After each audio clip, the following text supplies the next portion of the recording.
Over the past 10 years, the Tanzanian startup ecosystem has taken important strides, key milestones, is taking shape now. So, like, the question is, how do we get here? Like, what are the key milestones that have happened? Can you take us through, like, how did we get here? Thank you. Okay.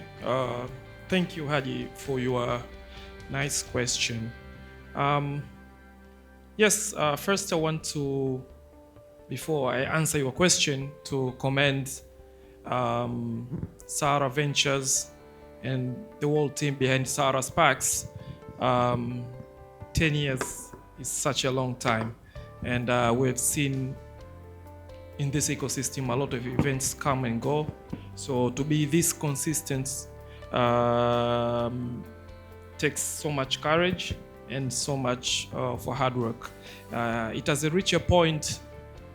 I always tell people around me that when you start Sparks, because now I imagine it every year, and I ask people at my office, guys, has Sahara sent me any invitation? Because I'm expecting in my calendar at least annually to grace this event. So to reach this milestone is a big thing, and I really want to congratulate Yumane, Adam, and the likes. It's fantastic. So yeah, coming to a question, I agree. A lot has changed in our ecosystem in the last 5 to 10 years, right? From where it used to be to where we are right now. And ecosystem is taking shape. The faces are changing. I will tell you, 5 years ago, I could have come into this room and I will know at least 80% of people around. Right now, from here to outside, I don't recognize 80% of the faces. These are totally new faces in the ecosystem.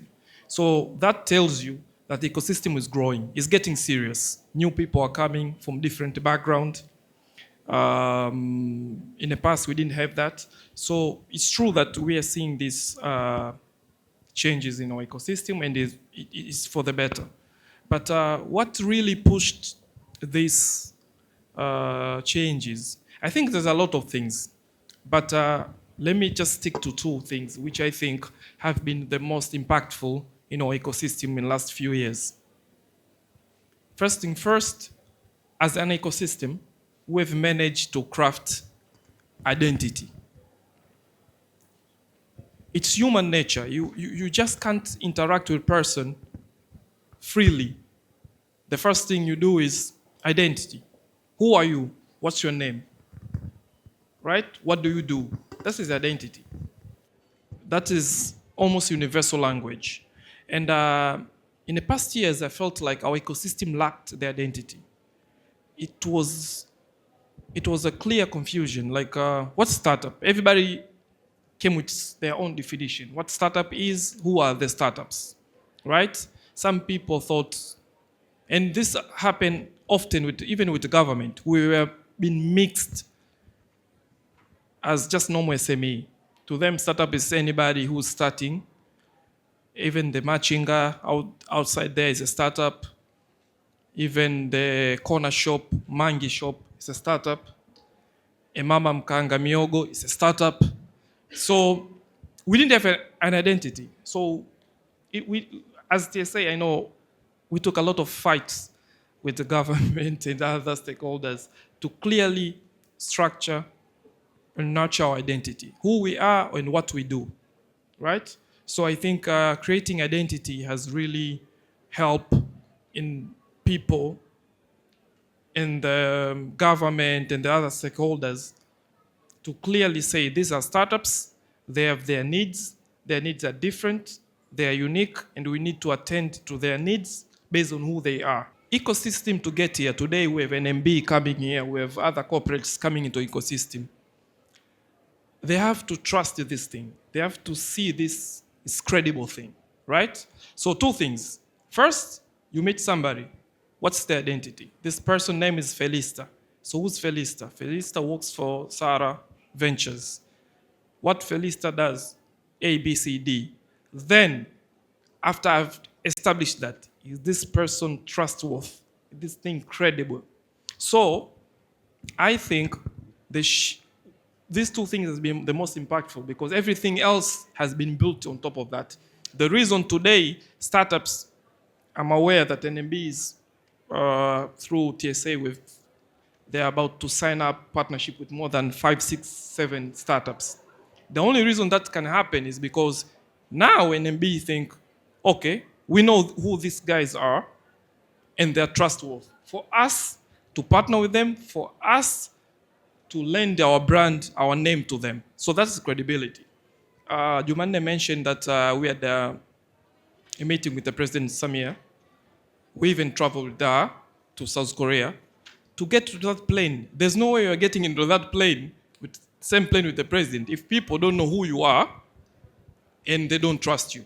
So those two things have come into our ecosystem and it has impacted everything else around. So now we see more corporates willing to work with startups. We see stakeholders willing to work with startups. We see government more receptive. In the past, for people who were there during Buni days, we could not have an event and the minister showing up. No way. Even district commissioner will not show up. I remember we had some event, we invited district commissioner, and even district commissioner sent us a representative. Like, guys, I have more important things to do than come listening to you. But today, we have ministers coming, we have deputy prime minister coming. Last year we did Tanzania Startup Week. The president confirmed to come. He just changed it last minute. But that shows you the mindset shift which has happened last few years. Thank you. Wow, interesting. Thank you very much. My name is Marcela. I'm the founder of Genge Popote Startup. Actually, I'm the product of TSA. I think it was last year, if not it was last year, TSA announced a program on supporting startups. So I presented my idea to the TSA, and they helped us to register startups. I don't know how many were there, so I'm proudly standing here as the product of TSA. So I have vividly saying that they've been helping us a lot, training us, helping us to register our startups. Even beyond that, how do we get the investors as well? So I'm the product of TSA. A round of applause for that, because as many of us know what TSA stands for, but I think in the audience, very few of us have either directly engaged with them or have actually a clear understanding, as Zahoro tried to explain, of what it is that they do and how it is that they've reached where they are today. So it's great to hear that we have an actual testimony of a person who has engaged with them and has benefited from it.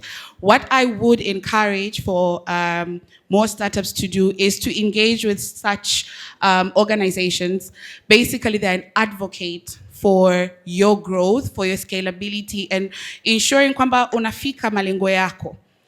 It might not be financial, it could be technical, but pia, one thing I believe about change is that sauti kitoka kwa as a unified voice, it's more impactful than kelele za watu wengi.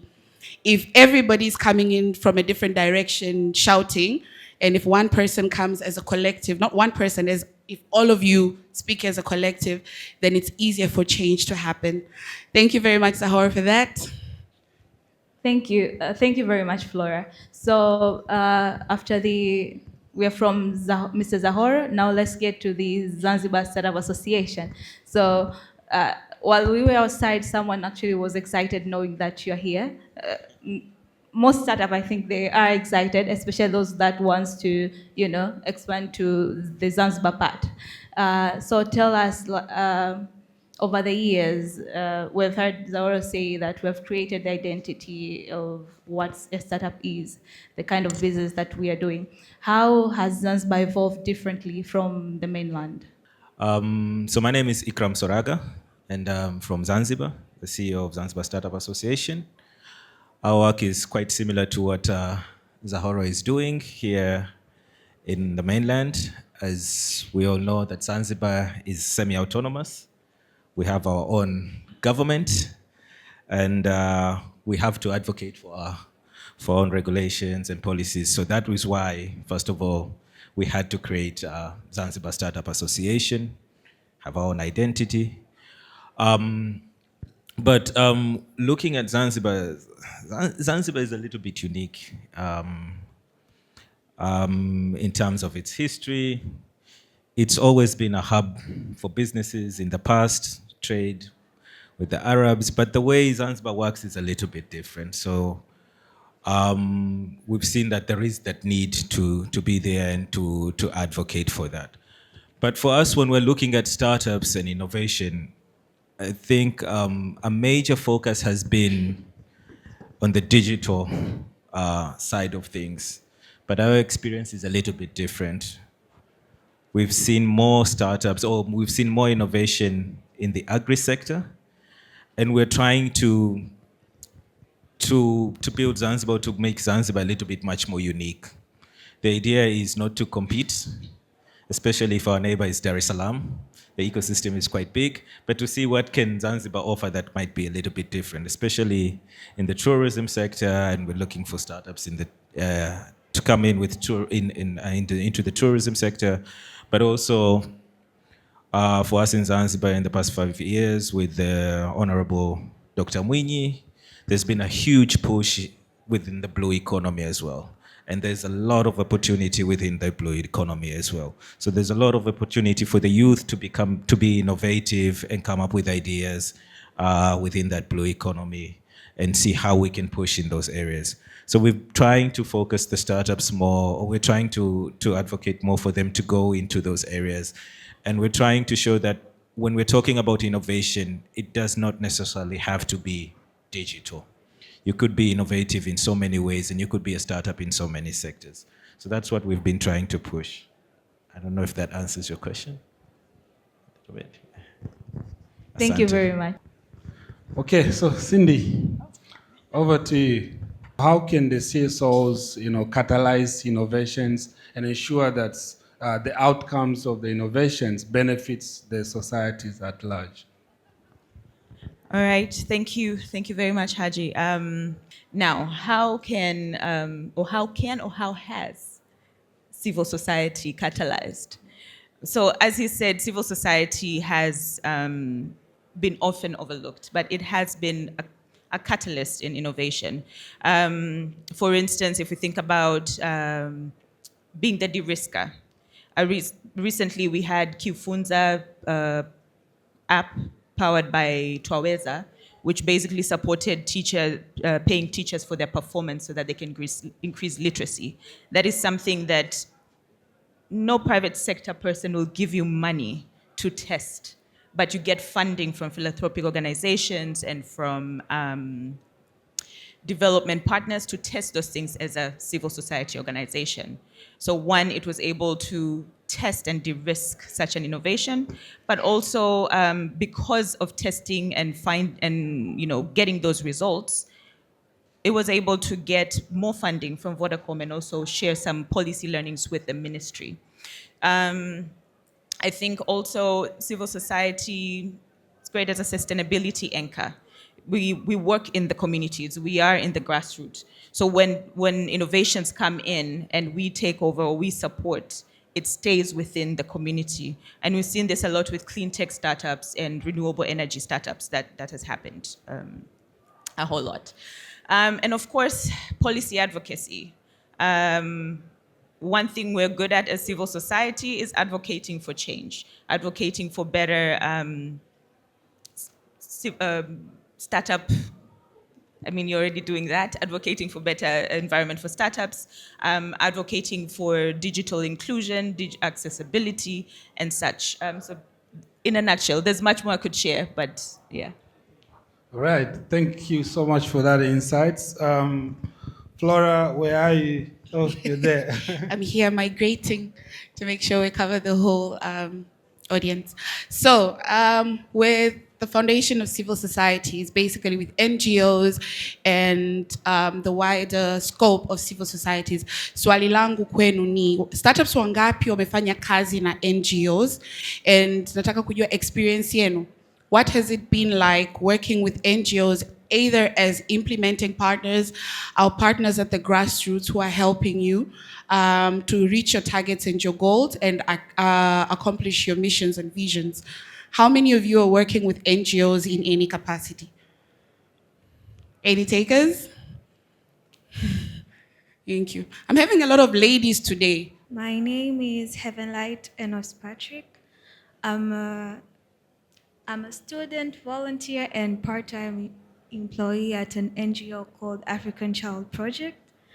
And indeed, when it comes to working in an NGO, it is a very cooperative and a good experience for me since I'm studying while working at the same time. It increases the skills, and overall, it's far more good. Sorry,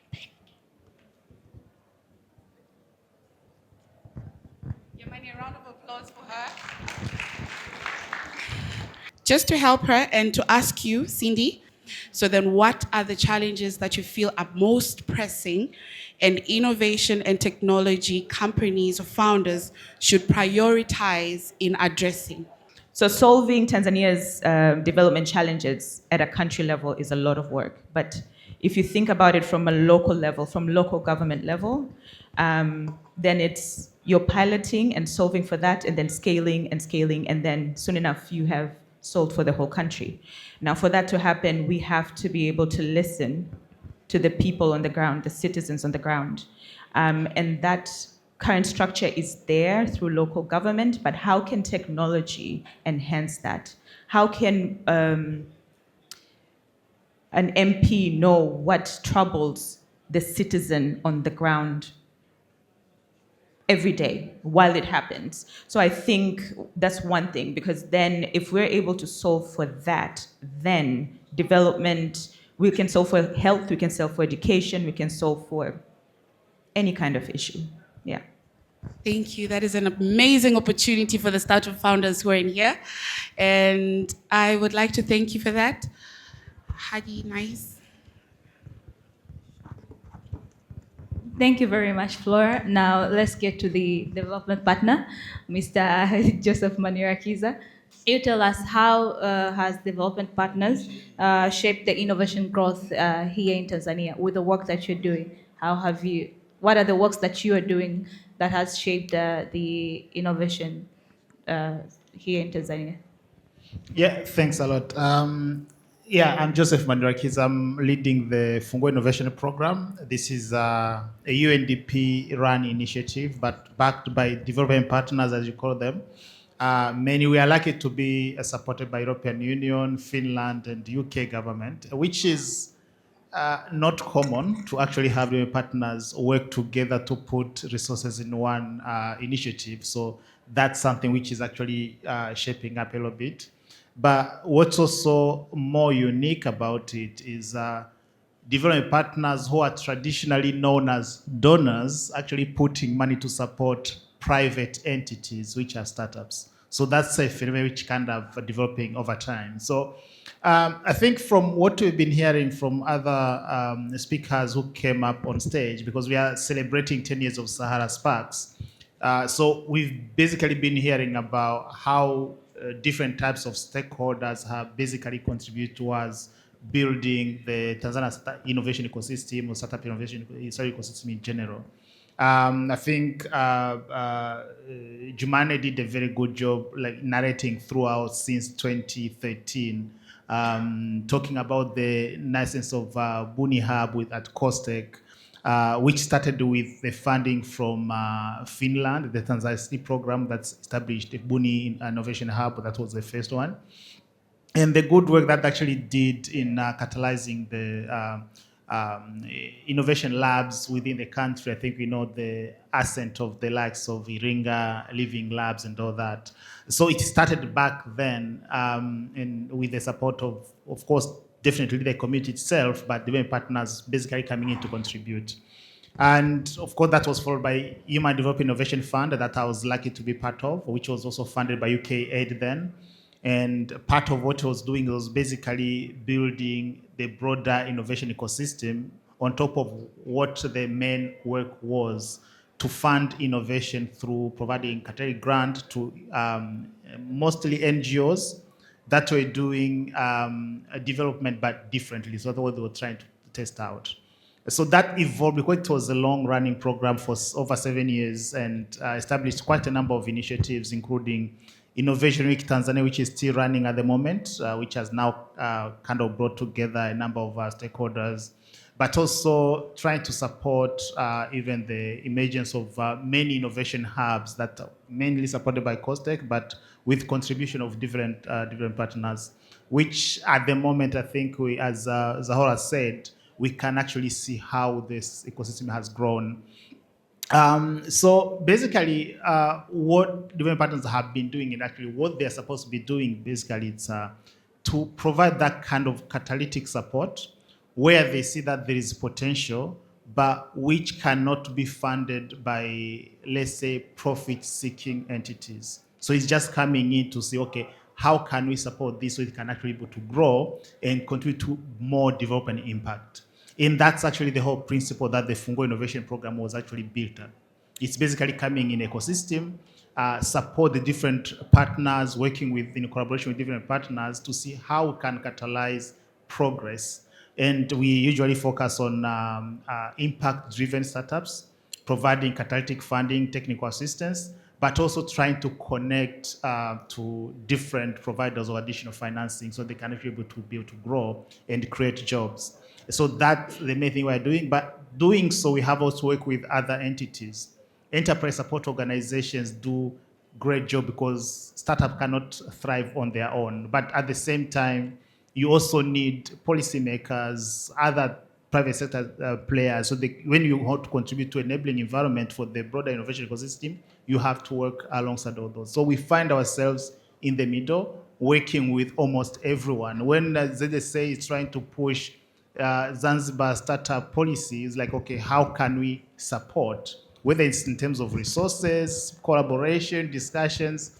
And so that's how we found that, okay, development partners' resources can contribute to enhance what's already happening, not just coming with something new, because if you want to start your own thing, it's not sustainable. You have to contribute something which is actually being built so it can be able to sustain on itself. Yeah. Thank you. As I am giving this to Flora, you can, I believe now you can also ask if you have any pressing issue to our panelists, so that after that we can close the panel. Okay, thank you. My name is Scholar Jonathan. I was also part of the Youth Ignite Student Funders Fellow. Today I'm here as THASO. We are a group of youth where we support young people like me to get part-time jobs from different activity. But also, I was part of Youth Ignite myself as a startup founder of Skyver Solutions, where we make machines to support smallholder peanut farmers to with the machines for post-harvesting. So today I'm standing here as THASO, but also as the founder of Skyver Solutions. We got fundings from UNDP Funguo through the Youth Ignite, where we have scaled up our business. We have reached 3 villages in Kondoa, but also today as a very good way of expressing us today as THASO, we are here as the partners of Sahara Ventures. So thank you so much. So the media team, we can finish with the picture and then we can go to see. Thank you so much. Let's give them a round of applause for a wonderful and engaging impact panel.